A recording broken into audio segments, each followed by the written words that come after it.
Hello everybody and welcome back to my suburban garden. I'm gardening in zone 7A and I just wanted to give you a quick tour of my summer garden. It's June 17th, 2021. And today I'm just going to show you the tomatoes because there's a lot to get through. And you're probably wondering, with all this space, why am I growing in bags? Well, that is a story I will share at another time. So let's get into the tomatoes. This right here is a cream sausage tomato. My understanding is that it's a determinate, so that's why it's not being trellised up. I'm just kind of using these stakes to hold it up. We already have some blossoms right there, so that's exciting. Also, as you can tell, it's really windy, so bear with me here. The second plant we have here, this lovely lady. This is a red cherry tomato, just a standard red cherry tomato. We have a few blossoms under there, if you can see, and some more coming up here. This next plant is blueberries, another cherry tomato variety. Looking pretty good. We've got a little bit of fruit set over there, so that's really exciting. I tried these last year and they're actually really delicious, so I'm glad to have them again because I planted them too late last year, so I didn't get a good harvest, but here's hoping for this year. So the next one we have right here is a pink Berkeley tie dye tomato. These are slicers. All of the rest of these are slicers. Well, most of them. So we do have some fruit set, as you can see. By the way, all of these tomatoes were started from seed on February 26th, 2021. So as you can see from seed, this is how far we are. And I planted them outside around May 1st. So they've grown tremendously. If I show you before pictures, you'd be shocked.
This next one we have here with the little green flag is a green zebra tomato.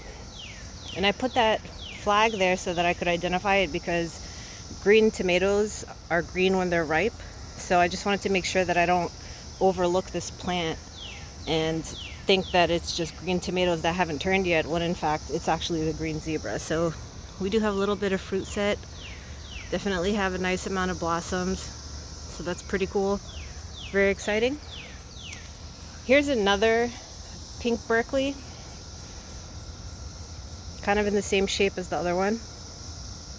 Lots of blossoms, tiny little baby tomatoes on there. Some of them I do have duplicates because I started a lot of seeds, so just, there's that. This next one, what is this? Dr. Wyche's, or as some people call it, Dr. Wyche's. Beautiful, tall plant. I think this is the tallest plant I have. And I have another one on the other side. So we do have some blossoms. Not really much fruit set just yet, but definitely we have blossoms. This one here is the Blue Beauty. It's interesting because they all look the same. It's really not until the fruit sets that you know what you got. And this last one is Cherokee Purple, which I went to the farmer's market today and they had some Cherokee Purple tomatoes, so I'm thinking it's a fairly common variety in terms of like these heirloom tomatoes. Then this bag is empty. That one is, I'm saving that one for the Paul Robeson. I have some seeds that I started. So these next two are mystery tomatoes. I have no idea what that is. And as you can see, they're significantly smaller than the other tomatoes. That's because I left them in the seed tray after I had planted everything, and I was basically gonna let these die. But they thrived outside, even though I didn't take care of them. So I eventually put them in. That's why they're smaller than the other ones, but I have no clue. What those are. So this one here is an orange jazz. Pretty tall, has some fruit set. Then next door we have, what is that? Cherokee Purple again? I guess I had two of them. I gotta go back and check that other one because I'm not sure that's right. Here we have yet another Berkeley Pink Tie Dye. So I'm really excited to have a lot of different colored tomatoes. Here's another Dr. Wyche's. And if you noticed on all of my plants, basically the bottom parts are missing their leaves. That's because I've been chopping them off to help with airflow and just to prevent disease or anything from splashback in the soil. So, if the soil hits the leaves and they're damp for a while, it tends to cause problems with your plant. So as your plant grows, it's a good idea to start chopping the bottom leaves off. This one here is Ananas Noire. Looking good. Have a couple little fruit babies in there. It's very exciting. This one right here is a mushroom basket. So it's kind of like a fluted red tomato. This one's looking kind of crazy, but crazy in a good way. So far, no blossoms. There's like these little tiny babies in there. I don't know if you can see them right in the center of the screen, but yeah, it's kind of bizarre. Everything else has flowers, but this one doesn't. So, and here we have a white Tomesol, which this is the only tomato plant that I have that hasn't been staked up, and it's just doing perfectly fine standing up on its own. It's kind of amazing, actually. A few blossoms on there too. So we've got some action going on.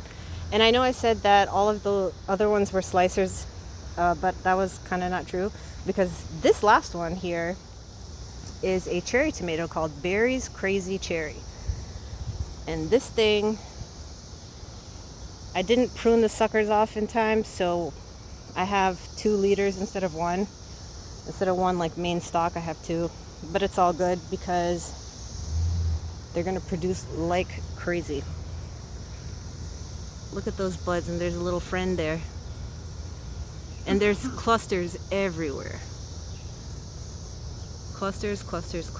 And actually, let's move this. See how many clusters are in there? And there are little fruit on the bottom. So these are all of my tomatoes as of the middle of June. See you next time.